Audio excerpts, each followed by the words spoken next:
Tá compartilhando.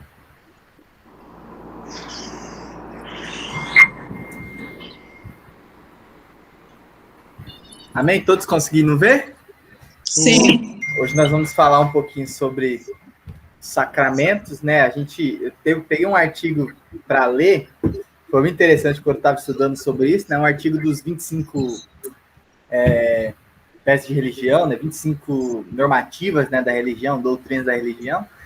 Foi muito legal ver algumas coisas que às vezes a gente não cita, que pode até ser alvo de algumas próximas aulas aí. Mas foi muito interessante isso, foi muito gostoso poder aprender, né, com alguns conteúdos.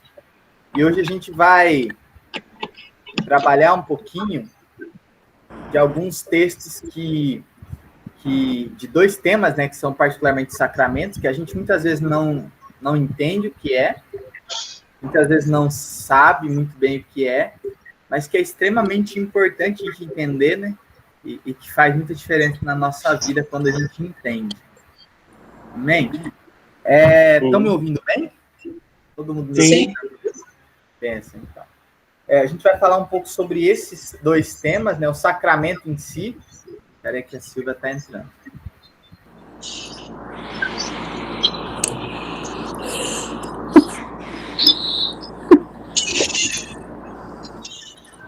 Deu certo? A Silvia entrou?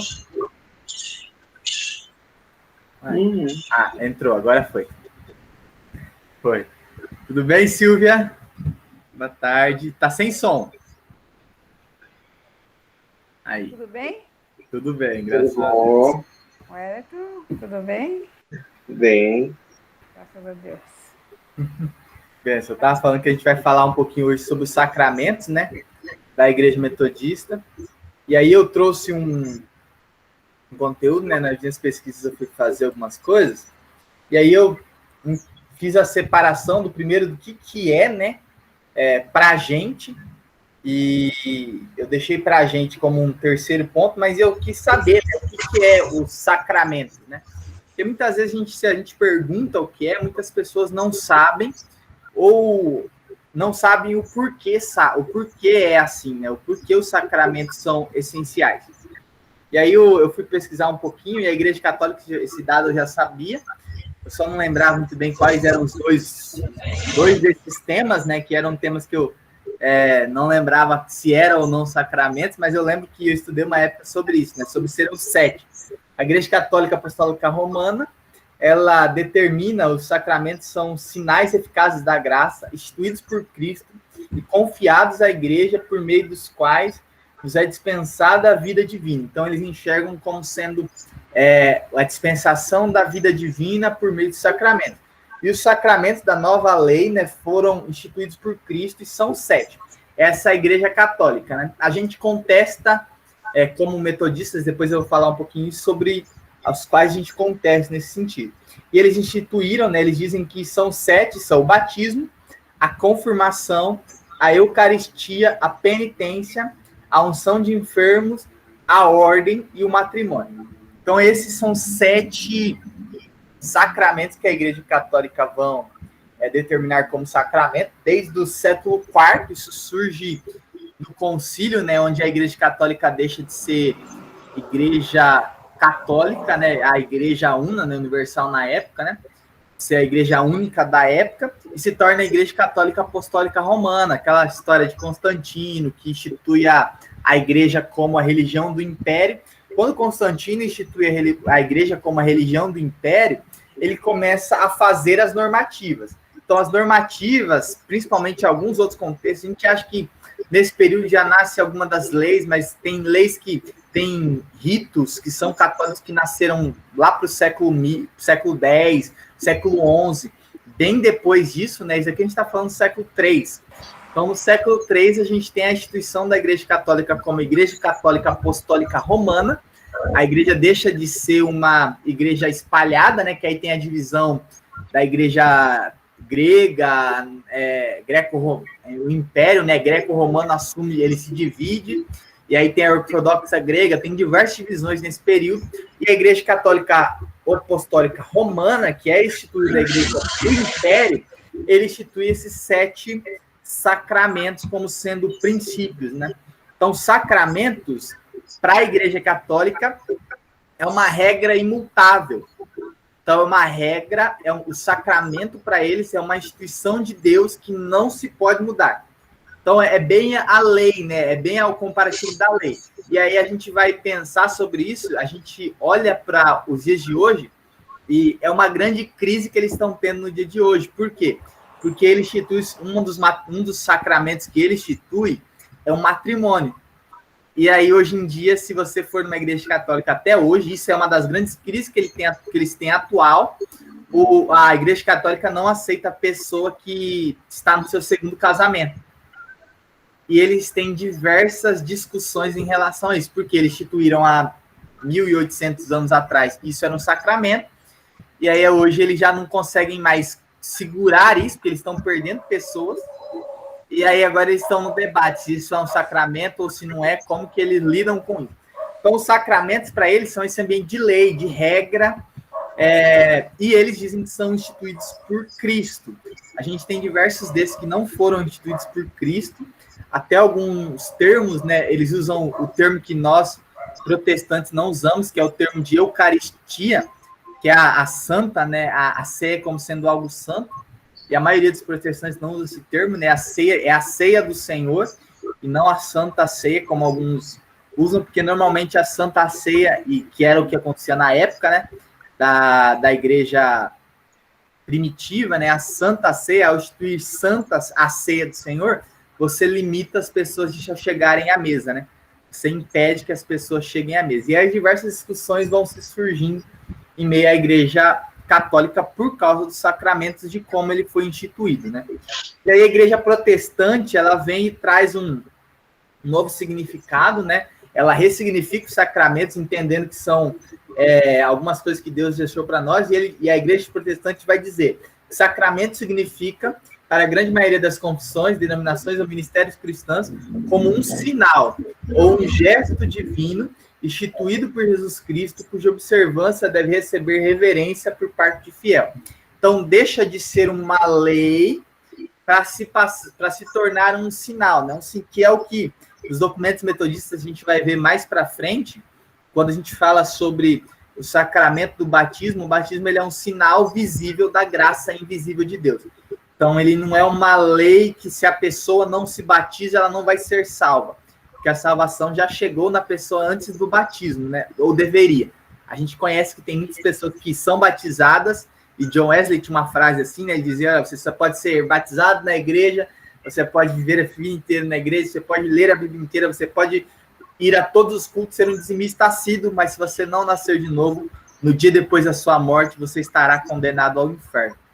Então, a gente olha para isso e a gente precisa entender que o sacramento, ele não é uma lei, ele não é uma lei meritória, que é o que muitas vezes a Igreja Católica trabalha, né? Uma lei que te conduz ao céu, que é a briga que nós conversamos alguns dias atrás na carta à Igreja de Gálatas, quando Paulo fala: olha, a lei não te faz, e a circuncisão ou a não circuncisão não te dá acesso à salvação, é só por meio de Cristo. A Igreja Católica, com os sacramentos, tem esse mesmo princípio, né? Mesmo de forma muito sutil, mas na regência da Igreja Católica, eu expliquei isso quando eu falei lá em outubro sobre as solas, né? Os 5 solas da Reforma. Um dos solas que contraria a doutrina da Igreja Católica, a Igreja Católica diz que para você ser salvo, né, você precisa ter a fé mais obras. Então, as obras para a Igreja Católica são os sacramentos, né? Os 7 sacramentos, mais algumas coisas. E aí você precisa ter a fé mais as obras para ser salvo. E a Reforma vem contrariamente a isso, né? Ele diz: olha, a fé é suficiente para nos salvar por meio da graça. Então, é a fé, por meio da fé nós geramos obras, né? Somos salvos e geramos obras por sermos salvos por Cristo. Então, a Igreja Católica vai contra, né? Tem esse entendimento, e por isso essa diferenciação entre Igreja Católica e protestante nesse processo, né, de entender. E aí, para nós metodistas, a Igreja Metodista, os sacramentos são meios de graça, como o próprio Wesley trabalhou fortemente sobre isso, né? Diversos outros meios de graça, né? A gente tem os atos de piedade, os atos de misericórdia, e também como meios de graça nós temos os sacramentos. São momentos especiais na presença espiritual e real de Deus. Então, o sacramento ele sempre aponta para essa verdade, né? A verdade que ele aponta é que nós somos alcançados por Deus, e por sermos alcançados por Deus, por termos uma vida com Deus, nós manifestamos isso, nós expressamos isso na comunidade, né? Então, o sacramento ele sempre expressa algo que tem sido realizado no nosso interior. Então, ele está expressando, né? Apontando para Deus nesse processo. E aí a gente vai entender um pouquinho mais sobre isso, né? Sobre como isso foi fundamentado, né? Entre as doutrinas metodistas, as seitas... Perdão, alguém tem alguma dúvida? Deixa eu perguntar antes, né? Para alguma dúvida, alguma consideração? Alguém? Pode falar. No slide anterior, não sei se usa a palavra slide atualmente. Esse aí, né? É isso aí. Da minha época, pastor. Da minha também. Olha, eu peguei a fase do retroprojetor, então assim... Então seria, deixa-me ter, eu entendo assim, veja se é isso mesmo. O sacramento, como está nesse slide, é um meio de graça, mas é um meio de graça sagrado, no sentido que ele foi instituído pelo próprio Senhor Jesus. É isso? Daí a palavra sacramento tem a ver com sagrado, tipo assim, é um rito sagrado instituído por Jesus, através do qual se recebe a graça de Deus, mas que manifesta a graça de Deus na sua realização, é isso mesmo? A palavra sacramento, né, e a gente usa ela significa algo sacro, né, e sacro não é sagrado no original, né, sacro é um rito da igreja, né, é um rito comunitário, então tudo que é sacramento, tudo que é sagrado, na palavra, a palavra no original, ela está espelhando para Deus. Então, é um rito da comunidade. É o termo mais claro. E aí, depois, quando vem o latim traduz a palavra sacramento como sendo algo sagrado, né? E aí vem as suas considerações que a gente entendia até hoje. Até o tempo da Reforma, né, a Igreja Católica determinava como sagrada a leitura da Escritura. Então, o latim era a única língua falada e era a língua sacra. Então, ninguém mais poderia falar o latim, senão aqueles que eram detentores, né? Os nobres ou os que tinham passagem pela igreja, né? Os seminaristas, pastores, clérigos, né? Então, tinha essa diferenciação. Gente, será que dá para fechar o microfone aí? Que está saindo som de algum microfone. E aí vocês vão falando, quando forem falar, vocês... Aí, acho que deu. Quando vocês forem falar, vocês pedem, né, abre o microfone, que aí fica melhor para vocês escutarem. Então, o sacramento, ele apontava para isso, né, um rito da comunidade. Então, a gente tem diversos sacramentos. A ceia aponta para isso, né, um rito comunitário. E aí, o latim traz essa tradução para nós como sendo algo meritório, né, como sendo algo sagrado. E aí... o Wesley vem separar muito bem isso, né? Quando ele separa sobre os meios de graça, ele deixa muito claro que os meios de graça não são ferramentas para conseguirmos a graça. Bom, nós conseguimos a graça por meio da fé, através de Cristo. Cristo, por meio da fé, nós conseguimos a graça. Ponto, isso conceituado. Mas os meios de graça são ambientes onde nós, em comunidade, expressamos a graça de Deus. Então, é o momento onde nós expressamos de forma visível a graça que é interior a nós. Então, sacramentos significam isso, né? Meios de graça por isso. Amém? Deu para entender? Deu. Mais alguma consideração? Dúvidas? Só mais um pouquinho, posso deixar pensar. O que falou, ligou a prática do sacramento, na visão metodista, a questão da comunidade. Porque a gente sabe que existem outros meios de graça, né? Por exemplo, o jejum é meio de graça, mas o jejum não é um sacramento, nem a oração é um sacramento, porque isso aí são perguntas que estou fazendo. Porque, na verdade, o sacramento ele implica nessa vivência em comunidade daquele rito, é isso? Os dois sacramentos que nós entendemos, né, que depois a gente vai ver até mais claramente, sim, a ceia e o batismo, eles sempre expressam a comunidade, né? Então, eles são ritos de comunitários. E aí, por isso que o jejum, a oração, mesmo a gente podendo e devendo fazer em comunidade, ele não entra nesse ponto de sacramento, porque isso é um meio de graça, como o Wesley vai falar, né? Atos de misericórdia, atos de piedade, como meio de graça, mas ele não é um sacramento que você pode fazer sozinho, né? Então, o sacramento, ele sempre aponta para a comunidade, né? Ele sempre é um rito comunitário que Jesus institui, né? Então, ele sempre aponta para isso. Amém? Ok, obrigado. Benção. Mais alguma consideração, pergunta? Meninas que estão sem... que a gente não consegue ver, tudo certo? Tudo certo, tranquilo. Benção. Que a gente não tá vendo, vai ver. Sem som e sem imagem, mas elas estão aí. Benção. E aí a gente vai passar um pouquinho, né, para entender o que nossos cânones dizem.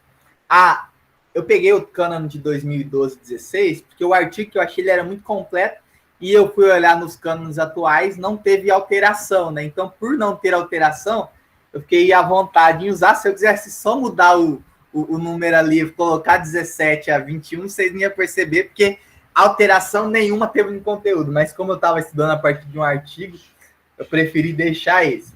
E aí ele diz assim: entre as doutrinas metodistas aceitas pelo metodismo universal, fundamentada nas Sagradas Escrituras, está a dos sacramentos. Conforme os cânones metodistas de 2012-16, no capítulo 1 das doutrinas, artigo 2º e o artigo 3º, entre os 25 artigos de religiões do metodismo histórico, encontramos, da página 43, o 16º artigo intitulado Dos Sacramentos. Para a nossa reflexão, quero destacar parte do artigo. E ele vai mostrar uma partinha que é muito interessante. Ele diz assim: os sacramentos instituídos por Cristo não são somente distintivos da profissão de fé dos cristãos, são também sinais certos da graça e boa vontade de Deus para conosco, pelos quais ele invisivelmente opera em nós, e não só desperta, como fortalece e confirma a nossa fé nele. Dois somente são sacramentos instituídos por Cristo, nosso Senhor, no Evangelho, a saber, o batismo e a ceia. Os outros 5 vulgarmente chamados sacramentos, a saber, a confirmação, a penitência, a ordem, o matrimônio e a extrema-unção, não devem ser considerados sacramentos no Evangelho. Porque se a gente olhar na palavra de Deus, nos Evangelhos, e aí os cânones vão dizer nessa diferenciação, a palavra de Deus, Cristo não institui os outros como sacramento, né? São coisas que ele cita no Evangelho, são de extrema importância, mas Cristo não intitula aquilo como sendo um rito comunitário, né? Deus não coloca aquilo como ele faz com a ceia, ou como ele faz com o batismo, né? A ceia e o batismo, Jesus coloca como sendo um rito de inserção, né, na comunidade. Então, você expressa que você está vivendo comunitariamente por meio do batismo e da ceia, né? E aí a Igreja Metodista faz essa diferenciação, sendo, como são, em parte, uma imitação corrompida de costumes apostólicos, e, em parte, estando de vidas permitidos nas Escrituras, mas que não tem a natureza do batismo, nem a da ceia do Senhor, porque não tem sinal visível ou cerimônia estabelecida por Deus. Os sacramentos não foram instituídos por Cristo para servirem de espetáculo, mas para serem recebidos dignamente. E somente nos que participam deles dignamente que produzem um efeito salutar. Mas aqueles que o recebem dignamente recebem para si mesmo a condenação. Como diz Paulo em 1 Coríntios 11, 29, né? Na continuação da ceia, ele diz, olha, avaliais o homem, examinai, pois, o homem a si mesmo, para que você não caia em condenação. Então, participe do corpo, né? Então, participe da ceia, para que você não se coloque sobre esse peso, né? Eu gostava muito de uma frase que o pastor Marcelo, que era do Brás, hoje ele está em São José dos Campos, ele falava praticamente em toda a ceia, né? Ele dizia assim, que o momento da ceia é o momento que, se você está em paz com Deus, com o seu próximo e com você mesmo, você está totalmente liberto para participar. mas se não, é tempo de conserto, né? Então a ceia e o batismo, eles apontam para isso. Por quê? Porque o batismo e a ceia são evidências de relações comunitárias, que é a fé, né? Os sacramentos, eles apontam para o nosso relacionamento comunitário. Como nós sempre devemos expressar, né? Não existe cristianismo, principalmente cristianismo bíblico, que não seja uma religião comunitária. Então, não existe sermos cristãos se não vivemos em comunidades. Então, não existe sermos cristãos se não estamos dispostos a viver o relacionamento comunitário. É difícil, às vezes é complicado, às vezes eu entendo que tem, e os desigrejados que apontam, né, brigam com isso, porque eles por muitas vezes sentiram esse peso que é o que tem sido, né, viver em comunidade, mas ainda assim viver em comunidade, mesmo sendo um desafio, é algo que Jesus expressa como sendo necessário, né? O cristianismo não é o cristianismo isolado, né? Se fosse, talvez, se fosse assim, Cristo nos daria a ordem, olha, se converta, vai para a montanha, vai viver isolado, se converte, vai viver de forma isolada do mundo, né? John Wesley era muito enfático nisso, né? Olhar para Cristo, e o texto que nós comentamos quarta-feira, né? Esse texto, Jesus desce do monte, vai ter relação com as pessoas, né? E aí, quando a gente olha o cristianismo, ele é sempre essa religião que, mesmo tendo os momentos onde nós estamos a sós com Deus, nós expressamos eles quando estamos em comunidade com as pessoas que carecem, com as pessoas que estão precisando. E os sacramentos apontam para isso. Amém? Amém. Alguma dúvida? Todo mundo tranquilo, em paz? Então tá bom. E a gente vai olhar um pouquinho, né? John Wesley, ele fala uma frase muito interessante. Ele diz que John Wesley, ele diz assim: uso a expressão meio de graças, que não conheço outra melhor, por ela ter sido geralmente usada na igreja cristã por meio de muitas gerações, em particular por nossa própria igreja, que nos dirige no louvor de Deus pelos meios de graça e pela esperança da glória, ensinando-nos também que o sacramento é um sinal exterior da graça interior e um meio pela qual recebemos a mesma graça. Então, é um ambiente onde a gente é fortalecido na graça de Deus e expressamos a graça de Deus, né? O sacramento, ele aponta para esse cenário, ele aponta para esse ambiente. E aí a gente tem uma frase que a importância de se realizar a participação nos sacramentos, alinhados com a palavra de Deus e dependentes do Espírito Santo, também é destacado neste mesmo sermão, o sermão de Wesley. Diz assim: igualmente confessamos que todos os meios exteriores, quaisquer que sejam, se apartados do Espírito Santo, de modo algum pode ser proveitoso, não conduzindo de forma alguma nem ao conhecimento, nem ao amor de Deus. Então, os sacramentos, eles são esse ambiente onde nós nos relacionamos com o Espírito Santo também e expressamos isso, né? Então, uma vida sem o Espírito Santo, sem o amor de Deus, sem a graça sobre nós, não existe como o sacramento gerarem algo. O sacramento, ele é esse ambiente onde nós expressamos aquilo que Deus tem gerado em nós. Então, é isso que tem a ver o sacramento, né? O sacramento não é algo que você faz para conseguir a salvação, mas porque você é salvo, alcançado por Deus, está caminhando nesse processo, nesse caminho de salvação, você aceita isso para si, né? Você usa do sacramento para estar cada vez mais interligado com a comunidade. E aí temos os dois sacramentos que a igreja institui, né? Tanto a ceia quanto o batismo. Então são dois sacramentos que a igreja assume, a igreja metodista assume como sendo sacramentos, e aí com algumas diferenciações, né? E aí eu vou citando as diferenciações que a gente tem de algumas igrejas protestantes com a nossa, né? A igreja metodista, em relação à ceia, ela abre a ceia para toda a comunidade, que algumas igrejas não fazem, mesmo sendo protestantes. E em relação ao batismo, ela abre o batismo para o batismo infantil também, né? E aí a gente vai explicar um pouquinho, conversar um pouquinho sobre isso. Principalmente o batismo infantil é um tema mais polêmico, né? Toda vez que a gente cita nesse tema, a gente já tem que ir controlando, porque às vezes tem gente que gosta, gente que não gosta, mas a gente vai tentar explicar o porquê fazemos, né? O porquê fazemos o que fazemos. E aí a ceia do Senhor, a celebração do amor redentor de Deus, sua graça capacitadora. Significa a comunhão com Deus e a comunidade de fé e o compromisso renovado com a missão.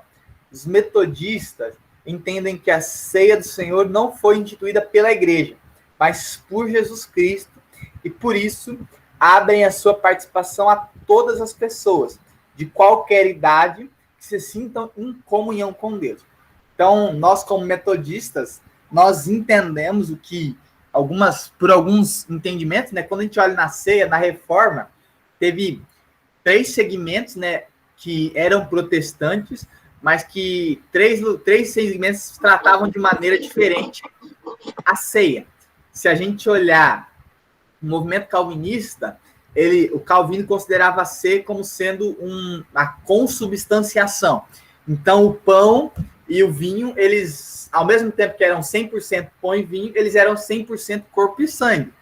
E por isso que a igreja presbiteriana e as igrejas que advêm dessa tradição enterram ou descartam os restos dos seus alimentos de uma forma muito fechada. É o clérigo que toma conta disso. Se você for algum dia numa igreja presbiteriana e aí você chegar lá, em algumas igrejas assim, você não pode tomar da mesa sem que você não for batizado. Eles vão falar isso antes da ceia, que é só para pessoas que são batizadas, mesmo que seja de outra igreja, eles aceitam o batismo de outras igrejas protestantes, mas você tem que ser batizado em alguma outra igreja, senão você é impedido, né? Eles falam que que você não pode tomar ceia, mesma coisa que eles fazem com as crianças, né? E aí, depois da ceia, eles retiram esse alimento, e o clérigo, né, retira esse alimento e descarta de uma forma silenciosa, e aí, antigamente, eles enterravam, né? Agora eles estão descartando de outras formas, colocam algum tipo de lixo, jogam de uma forma respeitosa, por entenderem esse princípio de consubstanciação.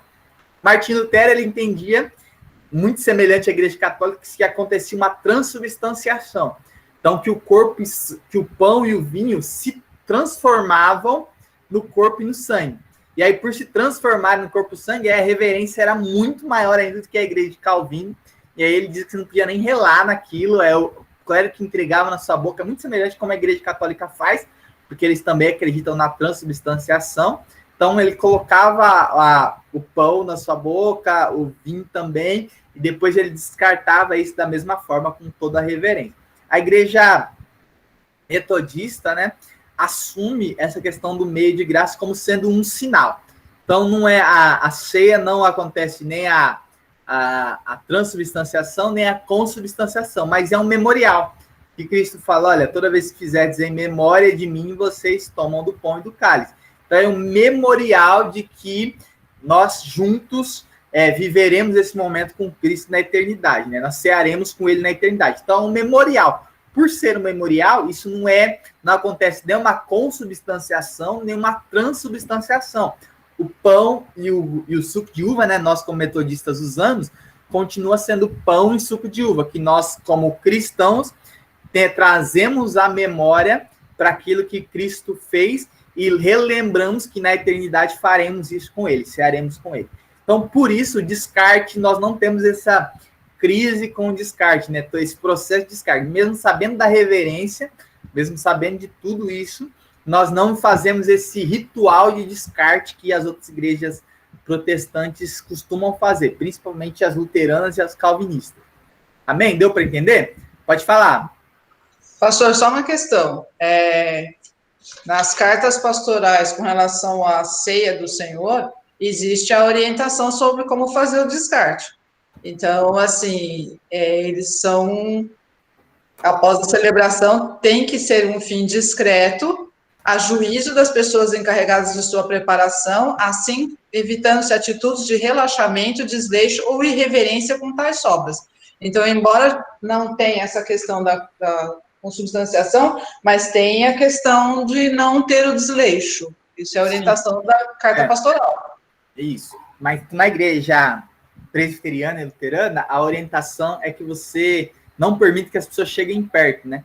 Já na igreja metodista, com reverência, as coisas são retiradas, Mas a partir do momento que você retira ela do comunitário de forma silenciosa, você pode, como algumas igrejas acontecem, né, alimentar alguma pessoa que está passando necessidade, alguém que chegou no culto e tem algum tipo de necessidade, a pessoa está ali, você só tem aquilo para dar. Algumas igrejas fazem isso como forma, não, pega um pão, a gente vai dar um dinheiro para você comer alguma coisa, ou vai preparar alguma coisa, mas por enquanto você pode. E é autorizado, porque não acontece essa transmissão. Então, o descarte, jogar fora não é aconselhado, né? Não é dito. É sim dito para que a gente descarte de forma silenciosa, né? Para que não faça também o desleixo, que por muitos lugares a gente vê também o desleixo, por outro ponto, que é o de pegar, a mesa tá posta, a pessoa tá comendo ali na mesa, aí é um desleixo, né? Mas a partir do momento que você retira daquele ambiente de forma silenciosa, leva para a cozinha da igreja, para algum outro ambiente, você também não vai descartar, porque se a gente olhar para a igreja metodista e as pastorais, algumas pastorais do meio ambiente vão nos dizer, né, que nós somos contra o descarte de alimentos, né? Nós somos contra qualquer tipo de desperdício de alimentos. Então, a partir do momento que você tira aquilo da comunhão, ele se torna comível para as pessoas que precisam, né? Diferente da igreja calvinista e igreja de confissões luteranas, né? Pastor, pode falar. Eu concordo com essa carta que a Marta leu aí. Eu acho que realmente tem que se ter reverência. Por exemplo, eu vejo igrejas que dão para as crianças. Eu não acho correto. Eu conheci um pastor da igreja onde eu converti, Fortaleza. As sobras, o pão, ele discretamente recolhia, e em casa, depois do culto, ele incinerava aquilo, com reverência. Eu acho uma atitude bonita, porque, eu não sei, eu acho uma coisa muito... que aquilo foi consagrado para um momento muito especial, né? Então, eu não concordo com tratar de qualquer forma, né, como às vezes fazem. Então, mas aí a gente tem também que tirar um pouco esse peso que nós colocamos, que a igreja metodista não coloca, né? Porque o pastor, se você perguntar para esse pastor de Fortaleza o porquê ele incinera, ele vai responder de forma normalmente categórica que ele foi ensinado a isso. Por quê? Porque ele veio normalmente ou de uma igreja com grande influência calvinista, ou com uma igreja presbiteriana, batista. Por quê? Porque eles ensinam isso, essa é a doutrina deles. A igreja metodista não nos doutrina isso. Por quê? Tem que ser tratado com reverência, isso concordo. Nós não podemos tratar de forma irreverente, mas se nós quisermos dar um melhor fim, porque a partir do momento que nós tiramos aquilo da comunidade, daquele ambiente de ceia, nós tiramos aquele momento, nós vamos jogar fora. Aí eu acho um desperdício, a gente desperdiça, às vezes, uma grande quantidade de coisas por causa da nossa religiosidade, que aí também não é um ponto que deveria ser aceitado. Mas se você soubesse trabalhar, tinha um pastor, que ele me pastoreou em Presidente Bernardes, e ele e a esposa dele tinham um trabalho muito forte com criança. E aí depois eles sempre faziam isso, né? A ceia acontecia, depois com reverência eles tiravam talvez você foi uma das pessoas que mais trabalhou essa questão, né? De uma forma muito sensata. Ele tirava aquilo ali da mesa, explicavam para a criança, falavam, olha, as crianças, aqui nós estamos celebrando uma celebração de memorial de Cristo. E aí eles tiravam os pães, levavam lá para baixo, depois das crianças terem ceado, e lá embaixo eles comiam aquilo junto com as crianças, ceavam junto com as crianças, de uma forma reverente, ensinando a criança, não somente dizendo para ela, não, isso não pode ser tocado. Não, mas ensinando, olha, você tem que tratar de forma reverente, isso é um memorial da vinda de Cristo. E aí eles levavam para a salinha das crianças, depois de ter conversado, ensinado, e eles comiam junto, para não haver desperdício. Então, assim, eu acho que isso também tem que ser falado, né? A gente muitas vezes desperdiça, joga fora aquilo, sem dar nenhum fim, né? Sem saber o que fazer. E às vezes a gente, por culturas que não são nossas, né? Por tradições que não são metodistas. Pode falar, Marta, Mércio. Não, assim, eu concordo quando você fala sobre não ter o desperdício, né? Então, assim, eu acho que tem que ter essa reverência. Então, por exemplo, que nem você deu esse exemplo desse pastor lá de Bernardes com relação a conversar com as crianças. Porque, assim, a Igreja Metodista abre a ceia para as crianças, mas uma falha que a gente vê em várias igrejas metodistas é que não explica para a criança. Então, assim, a criança vai lá na frente, já aconteceu comigo, de eu estar numa igreja, eu estava de visita na igreja, e me convidaram para ir lá na frente para ajudar no momento da ceia das crianças. E a gente estava ministrando a ceia, e o pai de uma das meninas pequena, devia ter uns 8 anos mais ou menos, ela perguntou o que é isso. Aí o pai virou e falou assim, é suco de uva, bebe logo. Sabe, isso não é uma coisa que você... Sabe, não é assim, é suco de uva, bebe logo, porque a gente tem que sentar. Né? Então, assim, isso que você falou do pastor lá de Bernardes, eu acho assim, super válido. Porque não adianta você ministrar a ceia para a criança sem explicar para ela o que está acontecendo. Né? Porque aí para ela vai ser só um piquenique, estou comendo pão, tomando suco. Né? E depois que termina a ceia também, essa questão da maneira como você lida com os elementos, porque é aquilo que o Wellington falou. Houve um momento de consagração. Então, assim, a gente não pode se apegar naquilo como corpo e sangue. Continua sendo pão, continua sendo suco de uva. Mas ele tem que ter uma reverência. Houve um momento na celebração em que aqueles elementos foram consagrados e eles estavam ali representando o corpo e o sangue. Né? Então, não basta assim, acabou, todo mundo levanta, cada um pega o que sobrou, toma, faz um piquenique no altar. Entendeu? Esse tipo de coisa que você mencionou e que eu também já vi acontecer, é desleixo. Né? Então, embora seja pão e suco, né, a gente não tem essa ideia da transformação de ser, de fato, corpo e sangue, mas ele tem que ser respeitado, até para você não causar um certo choque, até nas pessoas mais novas, por exemplo, pessoa que está chegando na igreja, pessoa que está vindo de uma outra denominação. Então, a gente não pode causar esse choque, tem que ser realmente discreto. Tirou dali do templo, leva para algum lugar, para a cozinha, para um salão, para algum outro canto da igreja, e tem uma diferença com aquilo, né? Porque, como o Wellington falou, embora seja só o pão e suco, ele passou por uma consagração. Isso. Então, é esse ambiente, né? A gente retira daquele do altar, né, de forma que é o que a carta... Vocês queriam falar?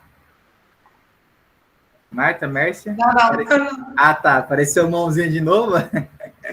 Tá. E aí, assim, o ambiente onde a gente retira do altar, que de forma silenciosa, de forma respeitosa, e aí dá um fim que seja útil também, né?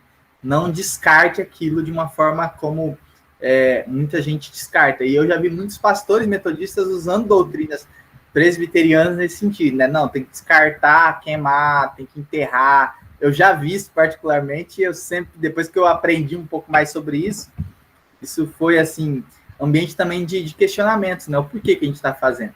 Nós somos metodistas, nós precisamos lidar com a ceia de uma forma metodista, né? E a metodista, ela lida nesse ambiente, né? E aí, amém? Alguma consideração? Vamos dessa. Aí a gente tem os dois outros, continuando falando sobre a ceia, né? A ceia promove ensinamentos importantes da fé em Cristo. Nela aprendemos a importância da partilha, todos comemos do mesmo pão e tomamos do mesmo vinho, sem diferenciação de classes sociais. Somos todos irmãos e irmãs. E nela aprofundamos nossa aliança e o nosso compromisso com o reino de Deus. Nela relembramos o sacrifício realizado por Jesus para nos trazer a salvação e a comunhão com o reino dos céus. E somos convidados a refletir sobre a nossa vida e compromisso com o reino de Deus antes de comer e beber. Então é esse convite, né? A ceia traz para nós esse convite, né? De nós,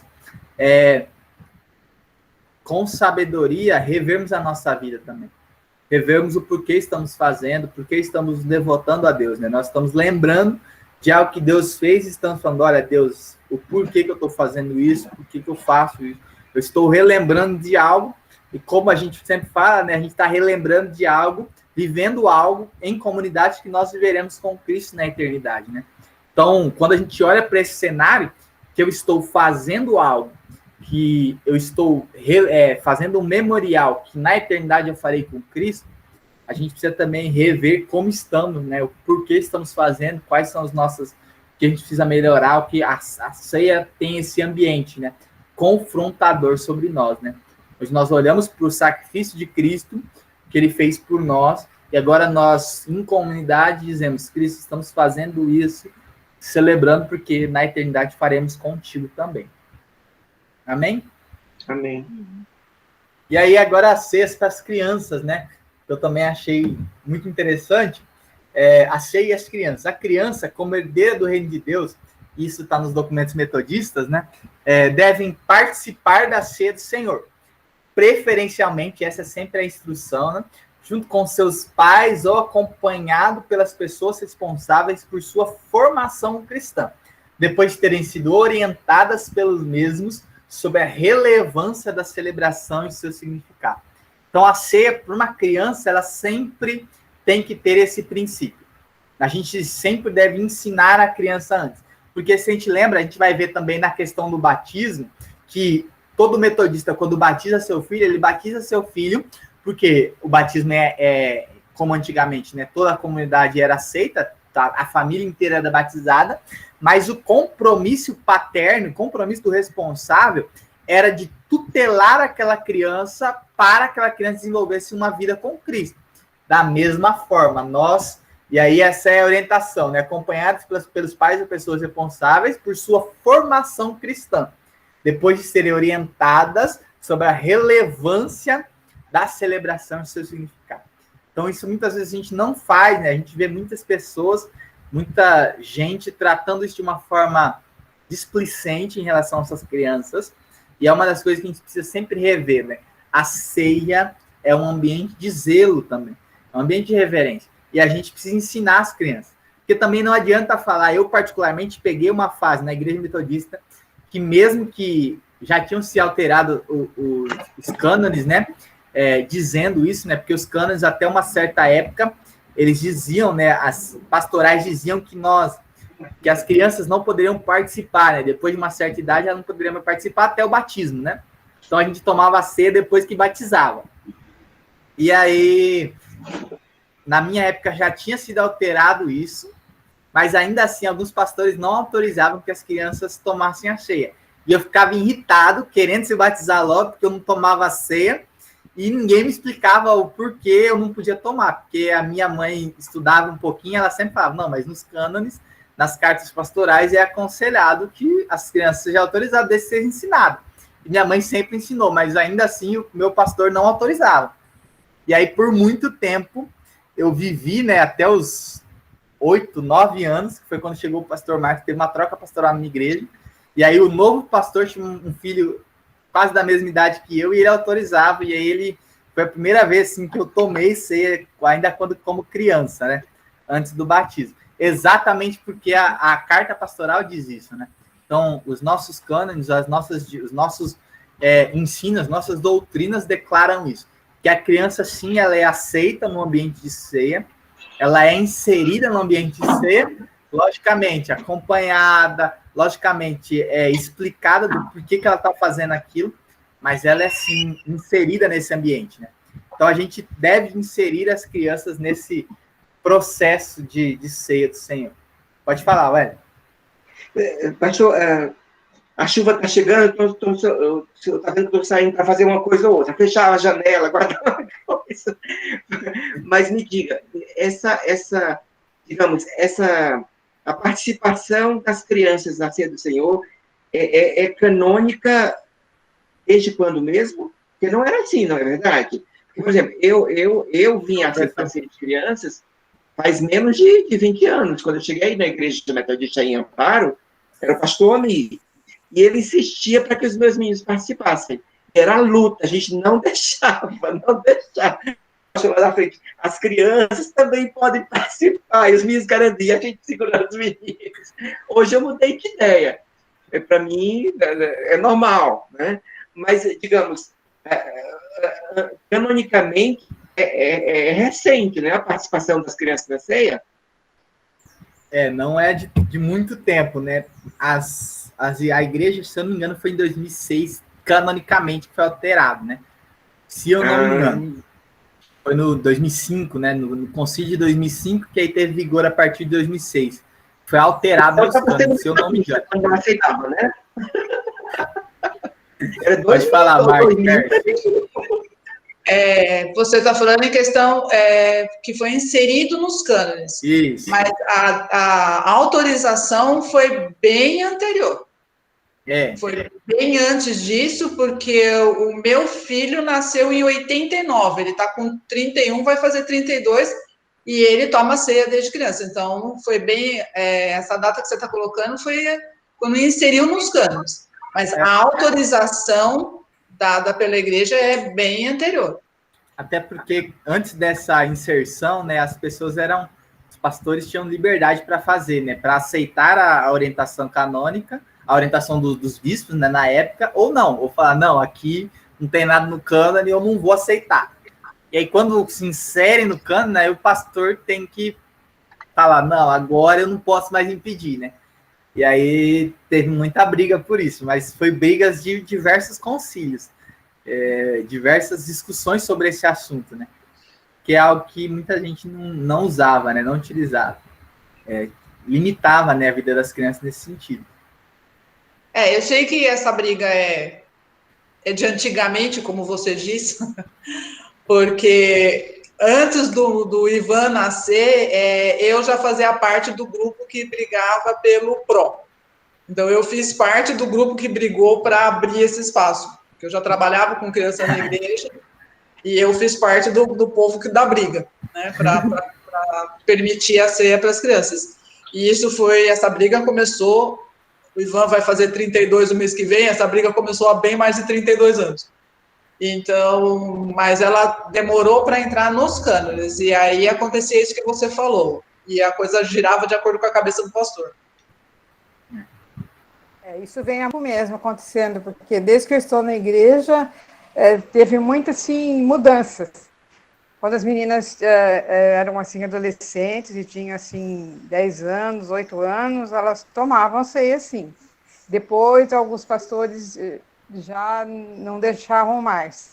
Então, foi, assim, um período todo que eu estou na igreja, foi muito, assim, houve muitas mudanças, muitas. Alguns deixavam, outros não deixavam, a gente ficava, assim, meio balanceada. Mas como? Pode ou não pode? E, na verdade, como você falou, foi em 2006 que eles realmente colocaram nos cânones, e antes eles estavam mesmo em dúvida, porque alguns queriam e outros não. Foi assim. E olha que uma tem 43 e a outra vai fazer 45. Quer dizer que faz mais tempo ainda, né? Faz muito tempo. E, inclusive, assim, há mais tempo do que essa questão da criança...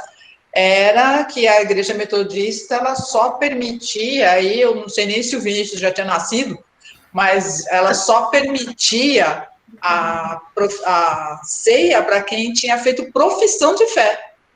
Né? Então, assim, se você não tinha feito profissão de fé, você podia ter 50 anos de idade. Se você não fez profissão de fé, você não podia participar da ceia. Aí, essa foi a que quebrou primeiro. Depois quebraram essa questão das crianças. Mas eu lembro que quando eu era criança, por isso que eu falo que o pastor Vinícius não tinha nascido ainda, mas eu lembro quando eu era criança, pré-adolescente, se você não fosse membro da igreja com feito profissão de fé, você não participava da mesa. Ela era mais restrita ainda do que ela foi nesse período das crianças.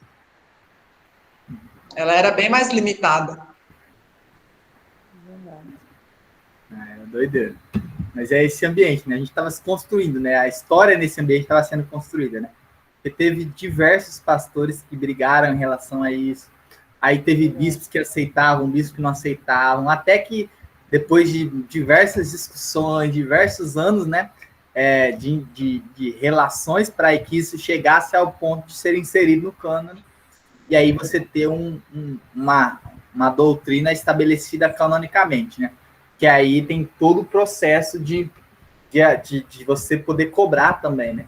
Então, é a questão também que a gente vai ver sobre o batismo, né? Tem diversas discussões sobre isso. Até hoje se discutem se o batismo para criança é aceitável, não é? Pastores dentro da igreja, membros dentro da igreja, que discutem isso, mas que foi aceito, né? A Igreja Metodista aceita o batismo, entendendo o que significa o batismo e o como era feito na época de Cristo. Amém? Sobre a ceia?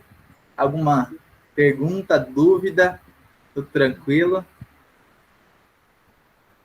Então, seguiremos. Em relação ao batismo, como também rito, né, de inserção, nós praticamos, né, a Igreja Metodista, praticamos o batismo por aspersão, embora o batismo por imersão, derramamento, também, né, aceitamos o batismo de imersão e derramamento, tendendo a não ser a quantidade de água importante na celebração.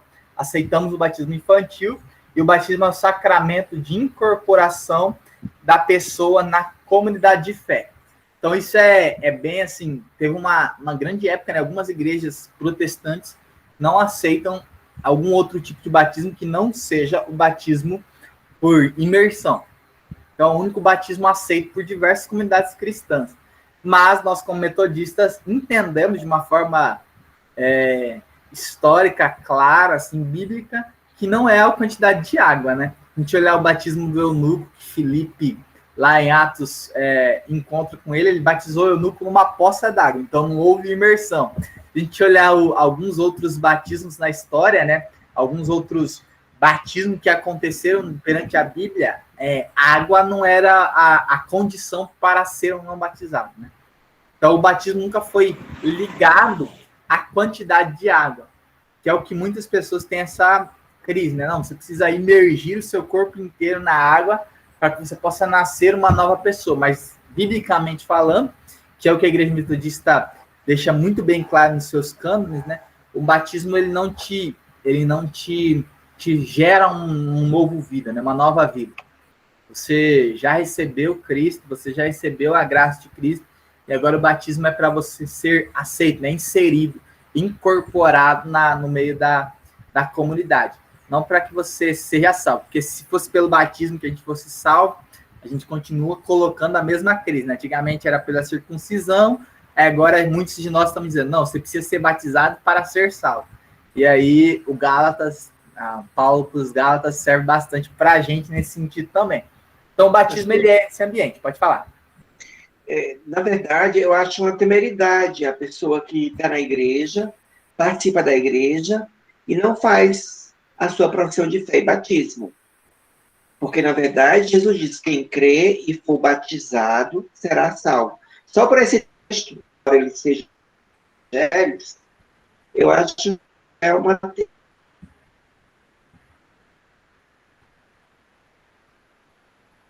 a pessoa não assumir, não participar desse sacramento, como é um símbolo de uma salvação pré-existente. Mas é um requisito dado por Jesus para a salvação. Nesse texto, pelo menos, entende o que eu quero dizer?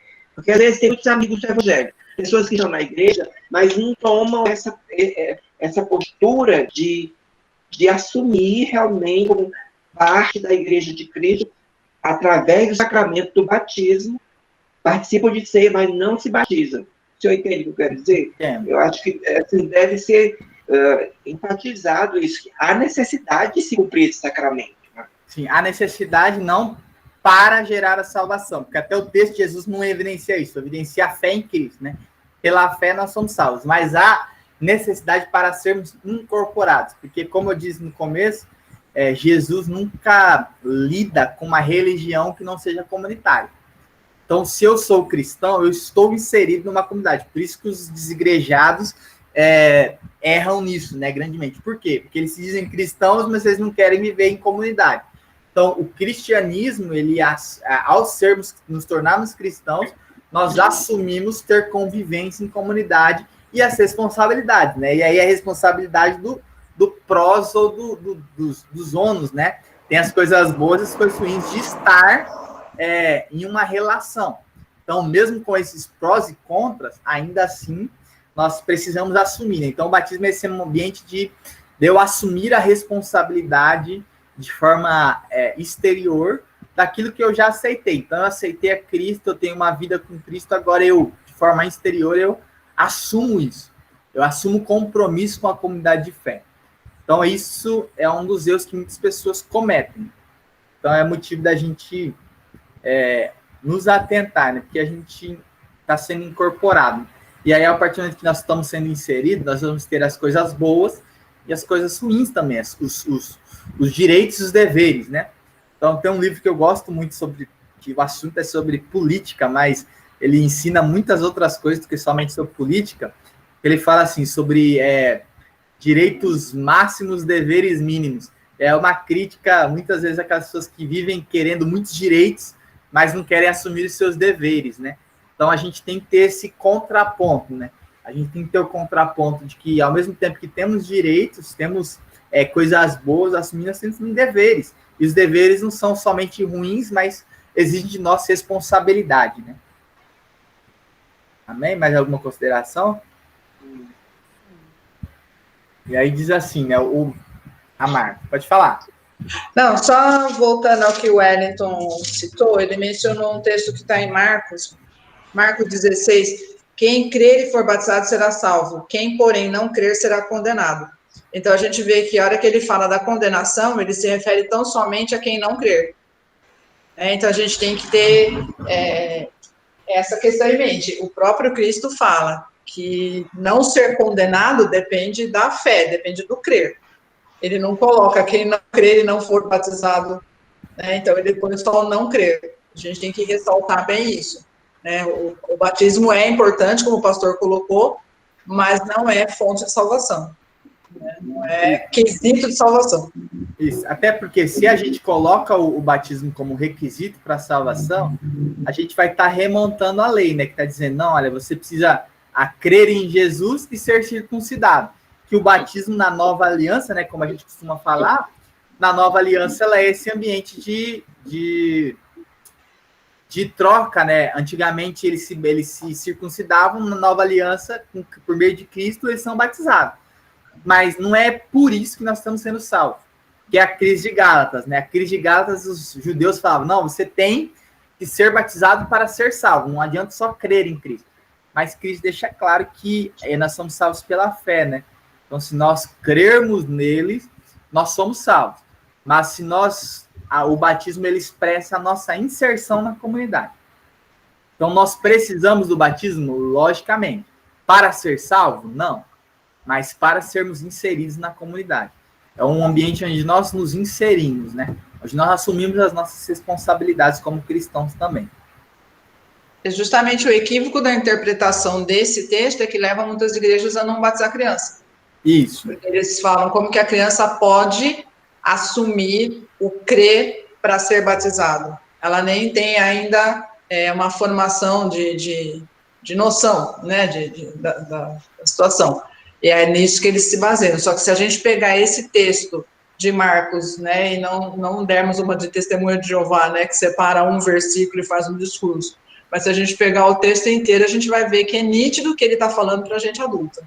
Ele não está se referindo às crianças nesse ponto. Então, assim, ele deixa bem claro que é o crer. A salvação está na fé, e não no ato do batismo. O batismo é a inserção, como você colocou. É por isso que vários textos, inclusive da Lídia, a conversão da Lídia, a conversão do carcereiro, eles colocam, né, que foram batizados ele e sua casa, a Lídia e sua família. Então, houve uma coisa... E daí você entende que entre, por exemplo, Lídia e sua família, o carcereiro e sua família, ou seja, todos, incluindo as crianças, que na época era, como você colocou, era feita a circuncisão nas crianças. Então, o batismo, você entende que também era a casa toda, até porque na cultura judaica eles não iam admitir que parte da família estivesse diferenciada nessa situação. Então, assim, os adultos estão batizados, as crianças não. Então, para eles, parte da família estaria fora do contexto. Então, havia o batismo, da mesma maneira como a circuncisão era feita nas crianças. Sim, e até a gente olhando para o texto, né, esse texto de Marcos, a gente olhar um capítulo e meio antes, mais ou menos, dependendo das Bíblias, né? Mas se a gente olhar no capítulo anterior, a gente vai ver Cristo primeiro inserindo as crianças. Ele fala, deixar vir as minhas criancinhas, só, não impedem. Vocês estão impedindo que elas cheguem a mim. Não, delas são rei. E se delas são o reino dos céus, então vocês deixem elas virem a mim. Depois Cristo começa a falar sobre a necessidade do adulto de crer para receber a salvação, né? Então, assim, as crianças já estão inseridas, né? E muitas vezes, muitas igrejas não inserem por isso, né? Porque não, precisa crer. Não, mas não é isso que a Bíblia está dizendo, não é isso que o batismo está expressando. Porque se a gente necessitasse do batismo para ser salvo, aí sim, aí eu concordo. Mas aí eu concordo em parte também, porque aí a criança, ela, como a teologia metodista diz, e eu concordo de forma séria, né? A teologia metodista insere a criança como salva, né? Se a criança morre enquanto é criança, ela vai para o céu. Então, nesse ponto, eu tenho que discordar de algumas teologias que vão dizer que as crianças não podem ser batizadas. A gente vai olhar um pouquinho mais sobre isso, né? Sobre o batismo como um sinal, né? O batismo não é somente um sinal de profissão de fé e marca de diferenciação que distingue os cristãos dos que não são batizados, mas também é um sinal de regeneração ou de um novo nascimento. E é o destaque sempre para um sinal. Então, o batismo é um sinal visível da graça invisível de Deus que nós aceitamos por meio da fé. Então, é sempre um sinal. Nunca um fato, né? Nunca uma condição para ser, né? Para ter uma regeneração, para ter um novo nascimento. Como nos é declarado, o batismo é um sinal visível da graça invisível de Deus. É um rito de introdução na comunidade e da responsabilidade assumida com o corpo de Cristo. Não tem poder salvífico, mas de inserção. Então, o batismo tem esse esboço, né? Esse relato para a gente, né?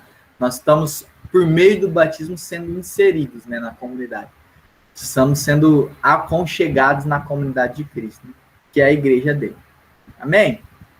Uma outra consideração? E agora falando um pouquinho sobre o batismo infantil, né? A gente tem bastante crise em relação a isso, né?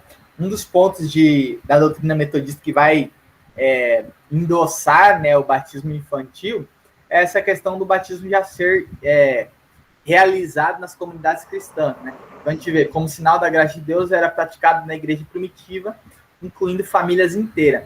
Quando a gente olha para a igreja primitiva, ela tinha um padrão. Antigamente se circuncidavam a todas as pessoas. E a criança era circuncidada ao 8º dia. Então, ao 8º dia, se circuncidava e era circuncidada pelo resto da vida. Então, assim, ela, desde criança, ela assumia isso para si. E aí, depois, quando tinha 12 anos, ela passava pela cerimônia judaica de inserção, que seria o que a gente faz hoje, principalmente na igreja metodista, que é a profissão de fé, né? Quando tem entendimento, você passa pela profissão de fé e aí você assume outros princípios, né? Você pode ter cargo, pode ter algumas funções na instituição, as responsabilidades. Mas a inserção era feita desde o 8º dia, né? A criança no povo judaico, ela entrava desde o 8º dia. O cristianismo, ele substitui a circuncisão por meio do batismo, né? Então, o batismo, ele não é para a salvação, mas ele é um ambiente de sinalização da salvação, né? Da graça invisível de Deus. E as famílias inteiras eram batizadas. E aí, nesse texto, vai falar um pouquinho sobre isso, né? Vai mostrar como, por meio da crença de normalmente era do pai da família ou da mãe da família, no caso de Lídia, a família inteira foi batizada. Então, a família inteira, a gente inclui as crianças, os adolescentes, os jovens, os velhos, os adultos, todas as pessoas eram inseridas nesse ambiente, né? E Cristo também, ele é categórico, né? No texto de Marcos 10, ele diz, a respeito das crianças, ele diz, olha, deixai vir a mim os pequeninos, não vos embaraçais, porque dos tais é o reino dos céus. Então, Cristo deixa muito claro que a criança, ela já é inserida, né? A criança, ela não é alguém que está à parte da comunidade, mas ela já é alguém que ela deve ser inserida na comunidade desde sempre. Então, ela já está inserida. Então, o batismo, ela é realizado nas crianças exatamente por isso, por entender que ela já está inserida por meio de Cristo, né, na comunidade. E aí nós estamos sinalizando isso. E aí, se nós olharmos, acho que eu não coloquei isso. Não coloquei isso. Mas se nós olharmos na doutrina metodista, né, algo que os ritos vão fazer isso, né? Vamos dizer muito bem isso. E nos votos, quando a criança é batizada, o pastor que estiver realizando o batismo, ele sempre terá os pais ou alguém que é o padrinho daquela criança, responsável pela formação daquela criança, e aquela pessoa assume o compromisso de orientar aquela criança até a profissão de fé. Então, você assume sobre si um encargo de que você será o responsável por orientar aquela criança na fé. Então, o batismo ele é esse ambiente onde a criança é aceita, mas o pai assume a responsabilidade de dizer, não, olha, eu, com responsabilidade, com autoridade que é concedida a mim, de poder consagrar o meu filho e inserir ele na comunidade, eu assumo a responsabilidade de orientá-lo para que ele possa viver uma vida com Cristo. Então, é isso que o batismo ressalta, né? Ele ressalta o batismo infantil particularmente, né? Ele ressalta essa grandeza de que a criança está inserida na comunidade e de que o pai, como instrutor daquela criança, né, como tutor dela, irá conduzir essa criança para que ela viva uma vida frutífera em Deus. Então, o pai assume essa responsabilidade e a criança, sendo tutelada pelo pai, ela é inserida na comunidade. Ela é inserida, assim como na ceia, ela é orientada para que ela possa viver uma vida em comunidade, uma vida viva, né, pulsante em comunidade. E aí continua dizendo assim, o batismo é um sinal de que a salvação é a promessa para aquela pessoa que está sendo batizada. Criança ou adulto, porém a salvação é concedida mediante a fé, como resposta a essa graça concedida. Porque pela graça sois salvos, mediante a fé, isso não vem de vós, é dom de Deus. Então o batismo ele é essa promessa, né? Tanto para nós, quanto para os adultos, quanto para as crianças, nós recebemos a promessa de sermos salvos no futuro. Então o batismo ele é esse sinal, né? De inserção na comunidade, mas de relembrar, de sinalizar essa promessa que recebemos de Cristo, da salvação. Então nós somos salvos, né? Que é o que Lutero vai usar numa frase, que ele vai falar sobre o conceito de já, ainda não, já salvo, mas ainda pecador, né? Como ser humano, mas ainda não salvo completamente. Então nós já somos salvos e seremos salvos completamente. Essa é a promessa de Deus quando nós herdarmos, né, a vida eterna com Ele. Amém? Alguma consideração? Pergunta? Dúvidas? Já encerrando o sacramento. Como última frase, os sacramentos são pilares de nossa fé. No batismo, aprendemos e vivenciamos a manifestação da graça de Deus, acolhedora, amorosa, que nos convida a caminhar ao lado de Jesus e tomar sobre nós o seu jugo, os ensinamentos ao longo da jornada da vida. Confiantes na promessa do Senhor. Na Santa Ceia, aprendemos, ou na Ceia do Senhor, aprendemos e vivenciamos que é preciso trazer à memória o que pode nos dar esperança. Conforme disse o Senhor aos seus discípulos, todas as vezes que fizer, faça em memória de mim. Então, ele remonta esse cenário, né? Nós fazemos em memória de Cristo. Senta aí 2 minutos. Amém? Amém. Então, o batismo e a ceia, nós estamos remontando esse cenário, né? De que Cristo fazemos até ele ser manifestado, né? Até ele ser manifestado em nós por meio na rede do ambiente de sermos salvos totalmente, né?